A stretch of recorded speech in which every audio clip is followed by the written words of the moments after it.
far I haven't seen it before. Get him down.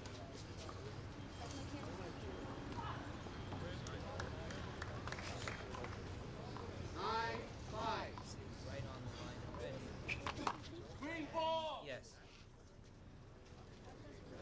Step those.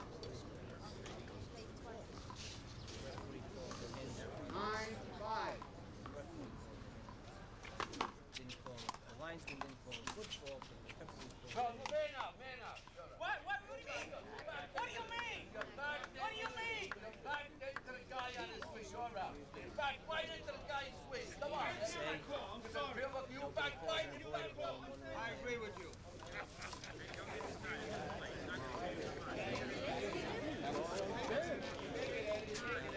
Forget about it. You play ball.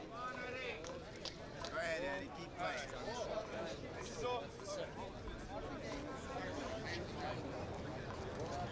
Five playing 9. it's 5-9. Make it not the serve now. 9-5. 9-75. I don't know if I go that far. We saw that a few times against Durso in the semifinals.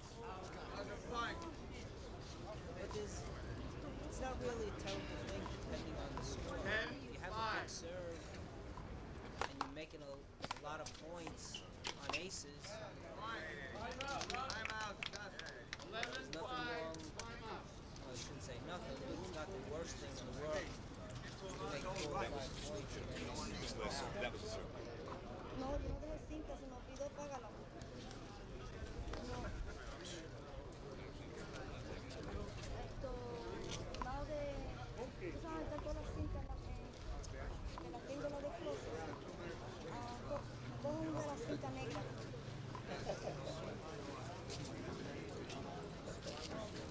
Donde está hay un botón negro. Lily. Abajo. 11 playing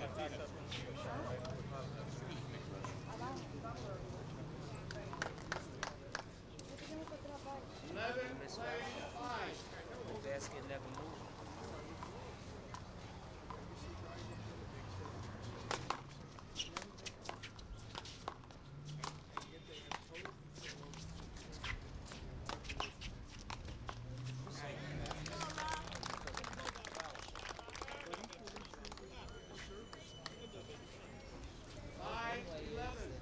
You're dealing with a ball that might not rebound exactly the same every time you hit it.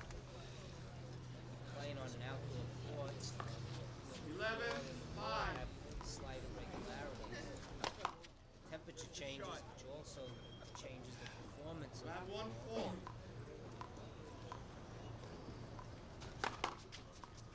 4. And sometimes you take chances. Yes, and sir. you just serve a little extra. Put a little extra on it and hope that you're going to get the ace. 12-5. A lot of times, when you're making a good point, a lot of times you're better off serving a deep serve or a serve that'll give you a good second shot and ending the rally on the second shot. 13-5. To try to ace the person. Out. Another point. 14-5.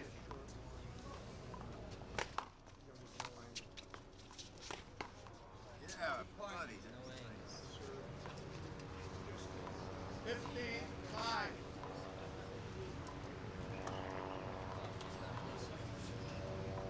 If you're going to do that, you have to serve it straight up going to the sideline.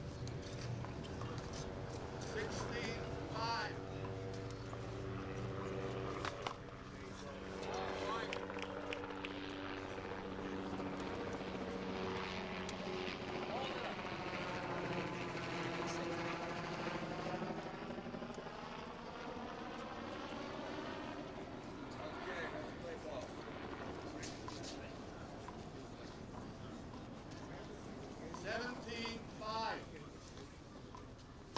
Well,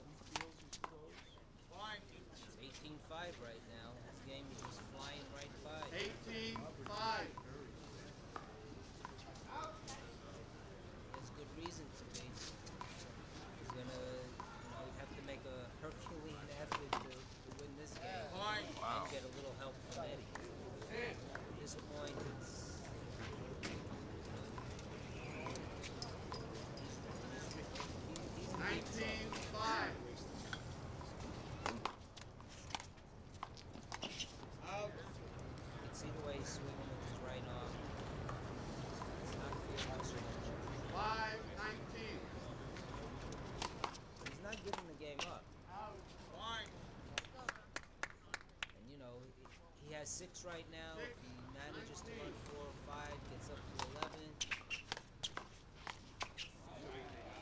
Holds Eddie, gets up again, makes a few more. 7, The game 19.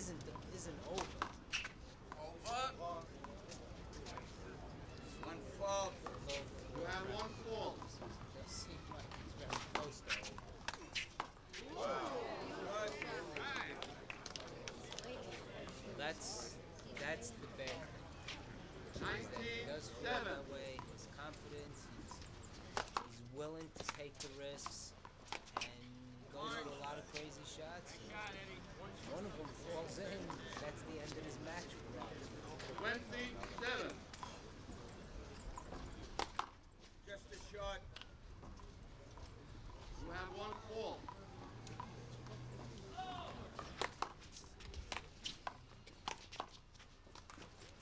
This is trouble. Eddie! Okay, Eddie is the big champion. Seems to be good these days.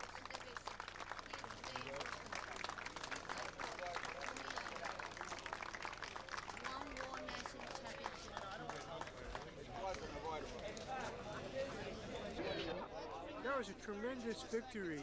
Had you gone after him, had you deliberately tried to keep the ball to his right and drive the ball at him?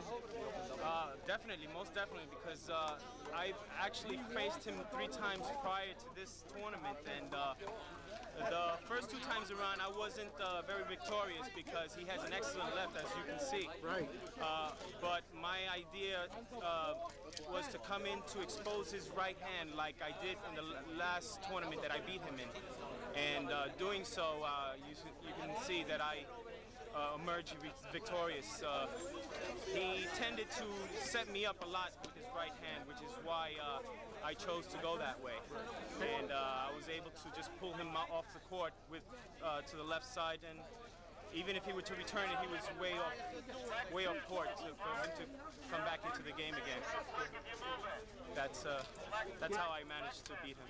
He was trying to overplay you to the right, but still he could not pick up that serve to the right. It was amazing. Well, I presume he noticed that every time he would serve to my left, if he didn't manage to get it deep court, I was always able to hook it towards his right. So he would expect a shot, actually, it would come down left court, but then all of a sudden he would run into it because it would hook towards the right side of his body. So he would never be able to get a good shot at it.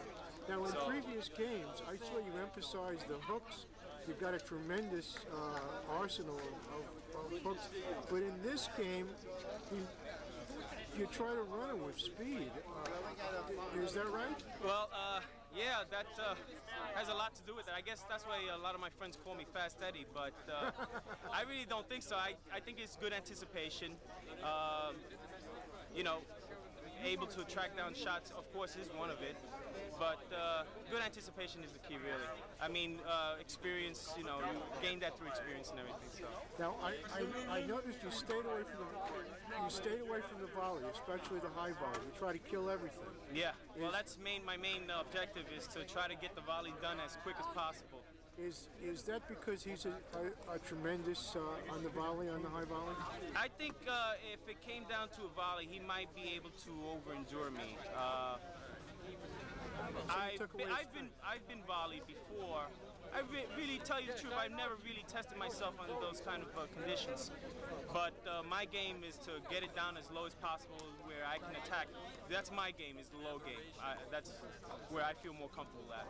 Now, you know, as you look into the inner experience of what you went through there, you got a little irritable. Is there a kind of a tension and alertness that creates a kind of irritability that you normally haven't got because you're a very civil person? Yes, I try to compose myself as much as possible on the court, but of course there's always a few times, you know, when you do, you know, blow your stack a little bit. But I'm able to shake 1 point off at a time, you know. I'm the type of player where, all right, I'll get upset a little bit, but then I know from experience from watching people like the likes of Ruby Obert, who's standing next to me, and all the old timers, I've learned a lot from them, and they've always told me you got to take 1 point at a time, and if there's a call that you don't like, you got to know how to shake it off, and that's what I try to do all the time. Have you found certain emotions in yourself in the course of a game that surprise you? I tell you the truth, Yes, nothing surprises me about myself anymore. You know why? Why? Because every time I play, and as long as the competition is there, I give it my 100%. And I've told everybody that I've come across that as long as you give it that 100%, there's no telling what you can do. So to tell you the truth, nothing really seems to surprise me anymore about myself, because you know the whole attitude is giving it your all. And I've made extraordinary shots that when I see it in instant replay or when I see it on the videotape again, I amaze myself sometimes. But at the same time, I say to myself, I got that shot because I deserved it. I gave it 100%. So there's a tremendous amount of focus that you have to bring to this game. Oh, definitely, most definitely. I tell you the truth, I shut myself off from the crowd when I play my opponents, especially in a tournament game. You know, I really don't play for the crowd. I play for myself, you know, and for the competitiveness. But I saw you in a previous game with John Bike and a few other players. You know, you're very polite. I've never seen you really blow up. No, well, I try not to. I'm the type of person that it's just a game. I mean, I can't say it's just a game. It's not just a game, obviously, not to me. But it is a game, and you got to know how to take the good with the bad. And you know, there's no necessity for unsportsmanlike conduct on the court, really. You know, but on the other hand, the kind of unnatural attention that you paid to this game in your life, it sort of puts a certain amount of commitment to playing it as well as possible into it, right? It's almost a ferocious quality that you have inside yourself? Well, it's all. I mean, everybody likes to be a little competitive, you know. I mean, a little competitive, and I think that's really where it emerges from. I mean, how does it feel to be a winner after playing several times in the tournament? And this is your first singles championship. My first singles championship, that's correct. How does it feel? Actually hasn't sunk in yet. Okay. But it feels good so far, you know. I'm looking at everybody seems to be happy. So I guess I have a lot of fans out there, you know, and it feels good about that, but it really hasn't sunken in quite yet, you know. Okay. It might take a little while. Well, thank you very much, Eddie, and good luck in your next events. An extraordinary player through the 40s and 50s who is looking at the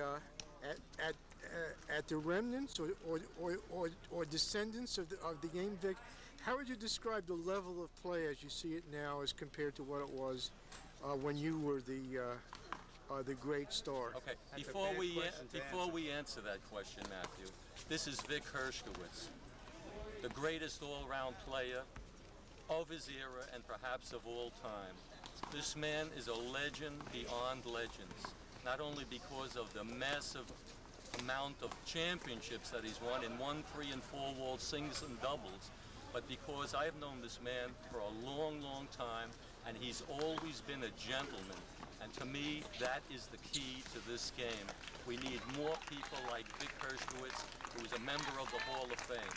Now, to answer your question, Vic will describe to you one of the basic differences between his era and the current era. I'll just step out. Very difficult to answer your question. I haven't seen all these boys play, but they don't have the fluid swings, they don't anticipate, they don't have the equipment with services and control. Very difficult to answer a question like that. So the thing that you're seeing is a very erratic craft on these people. They haven't really mastered in a systematic way all the things that they need to have out there, right? I haven't watched all the players, the ones that I have watched. I haven't seen the top players like Maisonet and Durso play. I can't tell you. I know Bike from 4-wall and 1-wall. Not 1-wall, but from 4-wall. And Bike doesn't have the game to be a 1-wall because he doesn't have the control. Yeah, what do you feel was the most important part of you being a champion? Was it practice? Was it nutrition? Was it observing other great players? Or were you just born a gem with all its wonderful talent? Well, I think I was born with talent that I had to develop. But let me find the right words for it.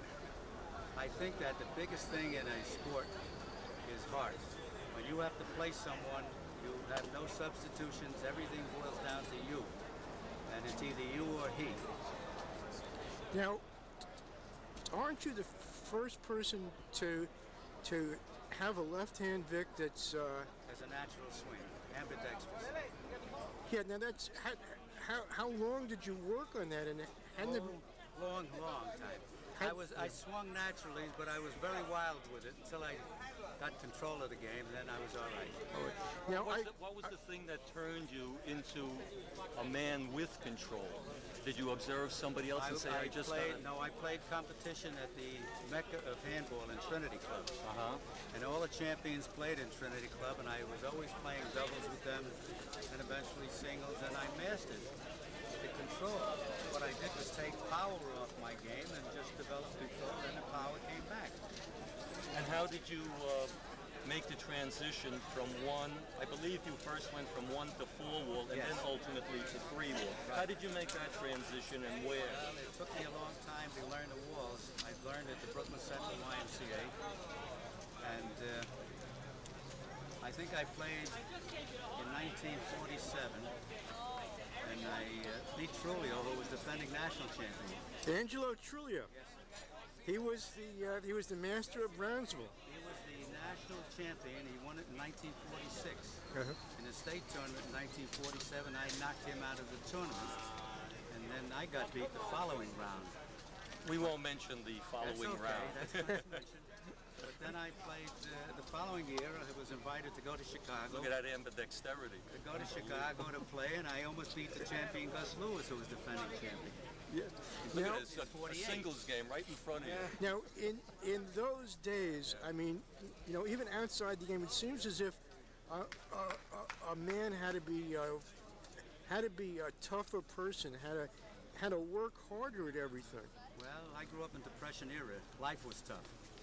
But I think that you don't have as many players as we did, because during Depression years we would be playing with 20 teams in a park for a round-robin tournament on a day. Has 40 players. You'd be surprised how many players we had. So after Vic went from 1 wall to 4 wall, then he went to 3 wall, which we never played, and broke a record, 9 straight singles championships, which has never been overcome by anyone. Now that is unbelievable, is it not? Have you got a feeling, you know, I see that you're in shape, Vic. I mean, it's amazing. You're 75 years old. I'm going to bring the camera back, and I'm going to let the audience see that you are. 77. You're 77, and you 2 days ago. And you're quite a massive guy. I guess handball is pretty healthy for you, huh? Definitely. Now, have you got a feeling sometimes when you see these guys that you want to go on and try them out? No. Not even in your mind? I know better. Not even in your mind? No. Because in my mind, I'm on the court when they're playing, and I seem to come out on top each time. They don't know it, but I know. Now, how are you enjoying your vacation time in Florida? He went down to Florida. He plays in the Fort Lauderdale area at the Y, and he plays with another former singles one-ball champion, Harold Hanf. And so these guys, they not only play handball together, but drink together. And they have fun reminiscing about all the great games. Well, we reminisce with a lot of players down there. We have a bunch of retired people. Now, I have to ask you, is the physique for a handball player, is it the massive kind of Ursine appearance that you have and Steve Sandler, or is it the lean and lanky look of a Ruby Obert that is preferable? Well, when I was playing, most of the players that were on top were about 5'7" to 5'8". The taller players seem to have had trouble when a ball was hitting their legs, low, at their feet. Okay, now, could you tell us about a few of the other players? Jimmy Jacobs, I know played him in a lot of championship matches. He had a very different style from you, didn't he? He was more of a defensive player, but he had a good offensive game. He had hook serves. And, he had a good offensive game, but they all had trouble with my offensive game, and they found that by putting the ball in the ceiling and bringing it back to the back wall where it would die in the corners, I would have trouble, and that's what did cause me to lose. I think the one thing that Vic did bring to the four-wall game was an uncanny accuracy and control, and his ability to take the ball on the fly to kill the shot rather than falling into the trap of a four-wall player and playing around the wall. He was the guy who attacked, rolled him out in either corner, and that was critical to his huge success in the game. But what I want to know now with this late date is Vic's feeling about being out in Tucson, where he was enshrined in the Handball Hall of Fame. I'd like him to describe that feeling for all of us, because it's a wonderful, magnificent thing to happen. It's a beautiful place that people have to go to see someday. I don't think it's in the right place. This is not for publication, because most people will not get to Tucson to see it. Yeah. And if it was in a local where more people would be in a place to travel through or vacation through, they would go to see it. Well, that may change in time. I don't know. They bought the building. They own the building. Well, they can buy other buildings. Where would you recommend? In Fort Lauderdale, there where you are? No, I think that, well, we did plan on trying to have one. You know that. Phil Collins had a place that they were going to buy in Lantana, Florida. No, in Palm Beach, South Palm Beach. Wow. And it would have been right off of the ocean. But describe your personal feeling about seeing your picture in the Hall of Fame, which happens, I think there's only 22 or 23 or 24 You can't players. describe it. It's hard to describe. It's nice that they have it set up with the paraphernalia that they have of all the players that have played in it. And Marty Decatur, rest his soul, has a beautiful showcase there. Wow. Jimmy Jacobs has a nice showcase. Several of the clubs sent in stuff that is showcased. Unfortunately, Brighton Beach is closed, and we had a lot of stuff that we can't send from there. The New York AC, Brooklyn Central Y, we didn't send anything there. Well, the New York AC has now put into place, it's going to be there. Good. And if Sid Belinsky or some of the fellas, somebody must have those photographs that I remember seeing in the lounge at the Brooklyn Central Y. Somebody's got to bring those forward. If that doesn't work, then you have to go into your own archives, get the best pictures that you can, and we'll put it together and send it out. I donated the best I could with what I had. Unfortunately, my ex-wife threw everything away. Well, then we'll enshrine her in the Hall of Fame. I think we should enshrine her in some kind of place. Could I ask you, how would you describe Mo Orenstein? Mo Orenstein was one of the greatest doubles players that ever played one-wall handball. There was always a certain kind of gambling aspect to handball. How do you think it affected the game? It never affected my game because I never played in too many of these gambling games. Yeah. Very seldom. All I did was play at the beach where they had sweepstakes and play in tournaments and played for fun, for workouts. I never did not play with anyone that wanted to hit the ball and play. So, all of the various gamblers around you stayed away from them. Well, they had certain places where the gambling went on. Yeah. A place like Avenue P, which was a very popular place for gambling. Lincoln Terrace Park was a popular place for gambling. The parks where people, all the spectators did the gambling, not the players. Right. How did you move out of the firehouse? I know you had worked as a fireman, isn't that right? That's correct. And you moved out of a job, a city job, and in one place you were a city worker, in another place you were a great hero. Had it been strange to move from... Well, I represented the fire department when I was allowed to go play. When I was allowed to go play, it was always on my own time. I had to make exchanges to get away so I could go away to play. How did you feel about the various four-wall places, the YMHA, on 92nd Street, Union Temple? Were they various... Good hotbed for handball. Yeah. Had they had a character? I know John used to run the Union Temple in the 1940s. Had each of these places, had they had a singular character? Was there... Well, Al Stein used to run 92nd Street YMHA. Yeah. Vic, what facility, as you playing handball, gave you the greatest personal joy of just being on the court in that facility and having people observe your great ambidextrous skill? What place was that? Two places. Brighton Beach and the New York Athletic Club. Supposed to be shown on television, but it got lost somehow. What do you think is necessary for handball to make it on the world scene and hopefully on the Olympic scene ultimately? What do you think is required to do that? I don't think you have enough countries involved that would want them. It's not a spectator sport because it's too small. It would have to be on television to be shown. Okay, if you had all the money in the world and you won the lottery, how would you go about making this sport worldwide stuff to look at and to enjoy the way you enjoyed playing it, the way I enjoyed playing I it? don't think I can be Bob Kendler. But that's the kind of man that you would need to be able to do. Okay, but the assumption is you just won the lottery, Vic. Yes. How would you start in getting handball on the national and international map? I would need a PR man. Okay, I'm here. Okay. And what else? Well, what else? We'd have to push and get the best players in the country and in the other countries to play and see if we can push it. So that's the key. Having great stars like you and great recent stars and current stars put on handball exhibitions so that the people who now observe it with the great degree of technology which will bring it right into their home. For instance, the Bike and Chapman match had a camera in the front wall. It had 4 split screens. It had slow motion.